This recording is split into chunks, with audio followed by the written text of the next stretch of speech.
বিসমিল্লাহির রহমানির রহিম। আসসালামু আলাইকুম। জাপানি ভাষা শিখতে আগ্রহী বন্ধুরা, শুরু করছি জাপানি ভাষা শেখার একটি ধারাবাহিক পূর্ণাঙ্গ আলোচনা।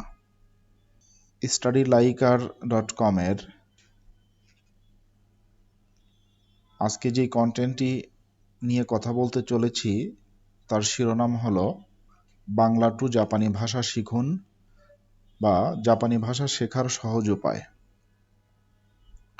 বাংলা টু জাপানি ভাষা শেখার সহজ উপায় সম্বলিত আজকের এই আলোচনায় আপনি জানতে পারবেন জাপানি ভাষা কি, জাপানি বর্ণমালা কয়টি, জাপানি ভাষা শিক্ষা বই পিডিএফ কিভাবে পাবেন এবং কিভাবে ধাপে ধাপে পরিপূর্ণভাবে ভাষাটি শিখতে পারবেন তার পূর্ণাঙ্গ গাইডলাইন। জাপানের নাগরিক ও বসবাসকারীগণ যে ভাষায় ভাবের আদান প্রদান করেন তা মূলত জাপানি ভাষা। আর জাপানি ভাষা শেখার জন্য প্রয়োজন জাপানি বর্ণ, ব্যাকরণ ও সংস্কৃতি সম্পর্কে সুস্পষ্ট জ্ঞান অর্জন। 3 ধরনের বর্ণমালার সমন্বয়ে মূলত জাপানি ভাষা লেখা হয়। সেই 3 ধরনের বর্ণমালাগুলো হলো যথাক্রমে হিরাগানা, কাতাকানা ও কাঞ্জি। এখানে ধারাবাহিকভাবে মিনা নো নিহঙ্গ বই অনুযায়ী জাপানি বর্ণমালা, অধ্যায়ভিত্তিক শব্দের অর্থ, বাক্য গঠন প্রক্রিয়া, বুনকেই, রেইবুন, কাইওয়া, রেনশু এ, রেনশু বি, রেনশু সি, মন্দাই এবং কয়েকটি অধ্যায় পরপর ফুকুশু আলোচনা করা হয়েছে।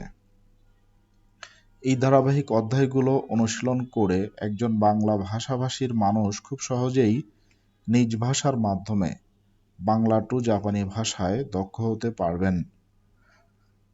তাছাড়া বিভিন্ন জাপানি ভাষা দক্ষতা পরীক্ষা যেমন জেএলপিটি, নার্ট ইত্যাদিতে অংশগ্রহণের মাধ্যমে কৃতকার্য হয়ে দেশে ও জাপানে মানসম্মত কাজে নিয়োজিত হয়ে কর্মজীবনে সফলতা অর্জন করতে পারবেন।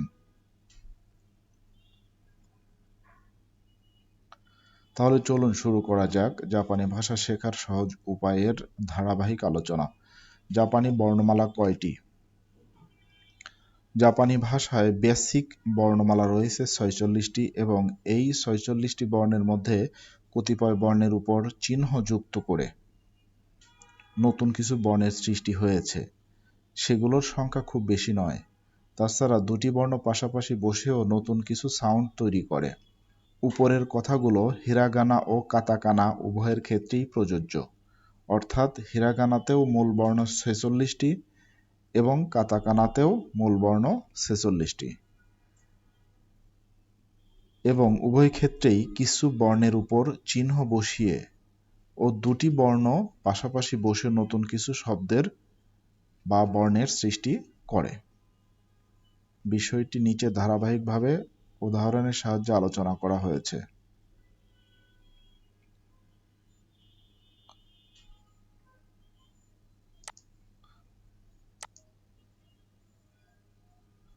হিরাগানা বর্ণমালা।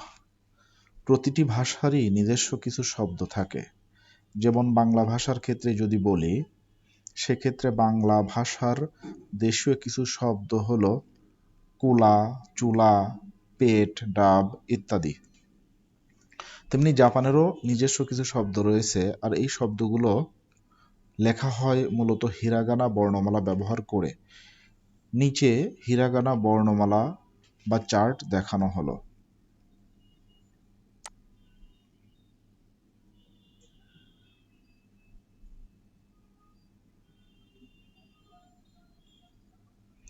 যখন একটি শব্দ হিরাগানা বর্ণ দিয়ে লেখা হয় তখন সেটা দেখেই বোঝা যায় যে এই শব্দটি জাপানের নিজস্ব শব্দ। জাপানের কোনো নাগরিকের নাম যখন লেখা হয় তখন সেটা লেখা হয় হিরাগানা বর্ণমালা ব্যবহার করে। হিরাগানা যুক্ত বর্ণ। জাপানের নিজস্ব শব্দগুলো লেখার জন্য ব্যবহার করা হয় হিরাগানা বর্ণমালা, কিন্তু সকল শব্দ লেখার জন্য প্রয়োজনীয় সকল সাউন্ড হিরাগানা বর্ণমালার এই 46টি বর্ণ দ্বারা পূরণ করা সম্ভব হয় না। তাই কতিপয় বর্ণের উপর তেন তেন এবং মারু যুক্ত করে নতুন সাউন্ডের তৈরি করা হয়। তাছাড়া দুটি বর্ণ একটু উপরে নিচে বসিয়েও নতুন সাউন্ড সৃষ্টি করা হয় তথা যুক্তবর্ণ সৃষ্টি করা হয়। সেগুলো হিরাগানা যুক্তবর্ণ হিসেবে পরিচিত। নিম্নে হিরাগানা যুক্তবর্ণগুলো উল্লেখ করা হলো।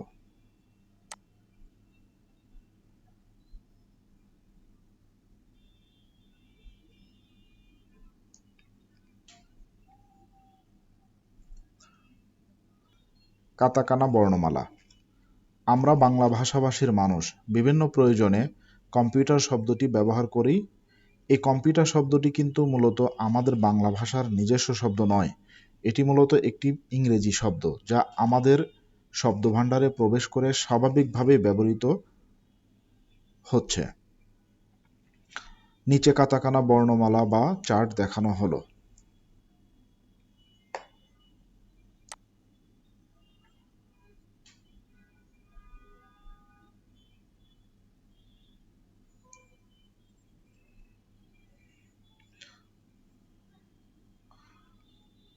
তেমনি জাপানের মানুষও যখন কম্পিউটার লিখেন তখন এই কম্পিউটার শব্দটি তাদের কাছে একটি বিদেশি শব্দ।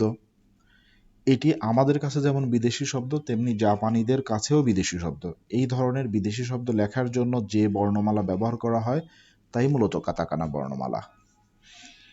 একটি শব্দ যখন কাতাকানা বর্ণ দিয়ে লেখা হয় তখন সেটা দেখেই বোঝা যায় যে শব্দটি মূলত বিদেশি শব্দ। হতে পারে অন্য কোনো দেশের নিজস্ব শব্দ বা অন্য কোনো দেশের মানুষের নাম। কাতাকানা যুক্ত বর্ণ। হিরাগানা বর্ণমালার ক্ষেত্রে যেমন জাপানের নিজস্ব শব্দ লেখার জন্য পর্যাপ্ত সাউন্ড না থাকার কারণে হিরাগানার 46টি বর্ণ ছাড়াও কিছু বর্ণের উপর তেনতেন বা মারু ব্যবহার করে নতুন সাউন্ড সৃষ্টি করা হয়। তাছাড়া দুটি বর্ণ পাশাপাশি উপরে নিচে বসেও নতুন কিছু সাউন্ড সৃষ্টি করা হয়। কাতাকানার যুক্ত বর্ণগুলো নিচে দেখানো হলো।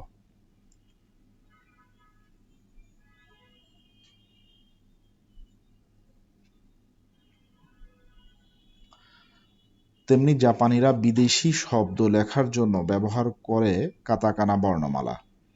সে কাতাকানা বর্ণমালাতেও রয়েছে 46টি বর্ণ যার দ্বারা পর্যাপ্ত সাউন্ড সৃষ্টি করা সম্ভব হয় না। ফলে কিছু বর্ণের উপর তেনতেন বা মারু ব্যবহার করে নতুন কিছু সাউন্ডের সৃষ্টি করা হয়। তাছাড়া কিছু বর্ণ পাশাপাশি উপরে নিচে বসেও কাতাকানা বর্ণমালাতে নতুন সাউন্ড সৃষ্টি করে। এদেরকে বলা হয় কাতাকানার যুক্ত বর্ণ। কানজি। জাপানি ভাষায় লেখালেখি করার জন্য 3 ধরনের বর্ণমালার ব্যবহারের কথা বলা হয়, যথা হিরাগানা, কাতাকানা ও কানজি।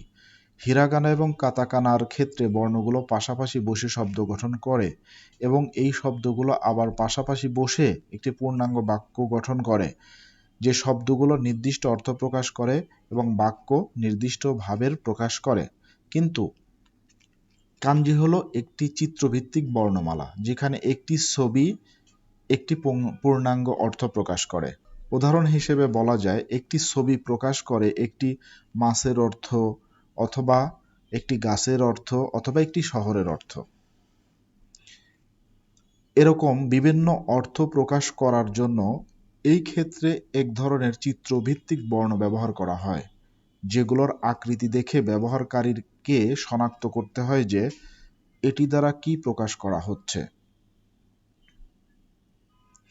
জাপানি ভাষায় প্রায় 2000-এরও বেশি কানজি প্রচলিত রয়েছে, যেগুলো গণমাধ্যমগুলোতে ব্যবহার করা হয়। তবে এই 2000-এর বাহিরেও আরও কিছু কানজি আছে যেগুলো কম বেশি প্রচলিত। এখানে একটি বিষয় উল্লেখ করা প্রয়োজন, জাপানের বিভিন্ন ভাষার দক্ষতা পরীক্ষার ক্ষেত্রে নির্দিষ্ট কিছু কানজি মনে রাখলেই মোটামুটিভাবে এই পরীক্ষাগুলোতে উত্তীর্ণ হওয়া যায়, যেগুলো পর্যায়ক্রমে আলোচনা করা হবে। জাপানি ভাষা শিক্ষা। আপনি এই লাইনটি পড়ছেন তার অর্থ হলো আপনি পূর্বে আলোচিত সকল বিষয় ভালোভাবে বুঝতে পেরেছেন। জাপানি ভাষা শেখার জন্য সর্বপ্রথম আপনাকে শিখতে হবে জাপানি ভাষায় ব্যবহৃত হিরাগানা বর্ণমালা হিরাগানা বর্ণমালার যুক্ত বর্ণগুলি, কাতাকানা বর্ণমালা এবং সেই কাতাকানা বর্ণমালার যুক্ত বর্ণগুলি, এবং জাপানি ভাষায় ব্যবহৃত বিভিন্ন ধরনের কানজি। তাহলে আপনি ভালোভাবে জাপানি ভাষা লিখতে, পড়তে ও বুঝতে পারবেন।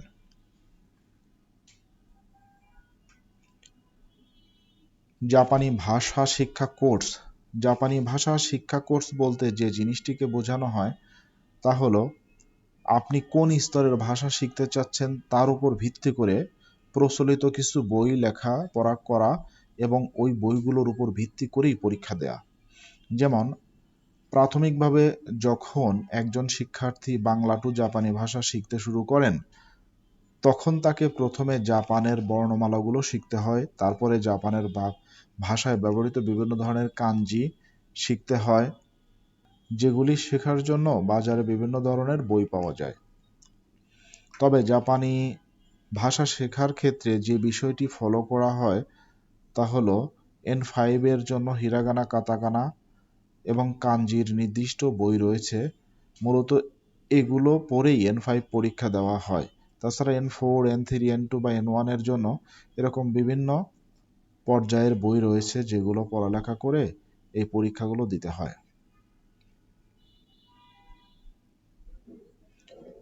জাপানি ভাষা শিক্ষা কেন্দ্র।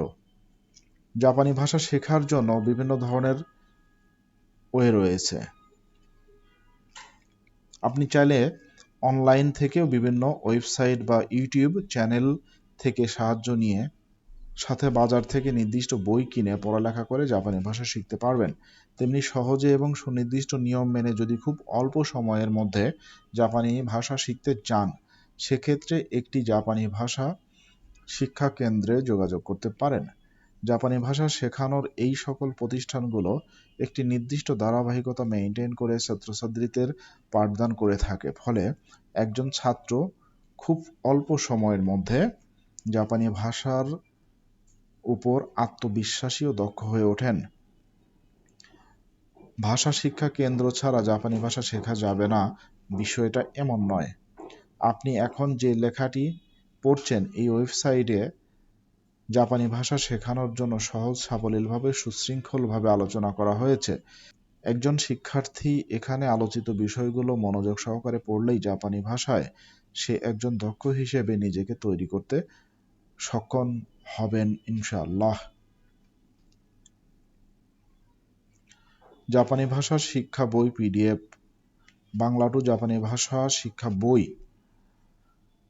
জাপানি ভাষা শিক্ষা বই মিন্না নো নিহঙ্গ এর পিডিএফ ফরম্যাট আপনি চাইলে অনলাইন থেকে ডাউনলোড করে নিতে পারেন এবং সেটাও অনুসরণ করে ভাষা শিক্ষা কার্যক্রম সফলভাবে চালিয়ে যেতে পারবেন।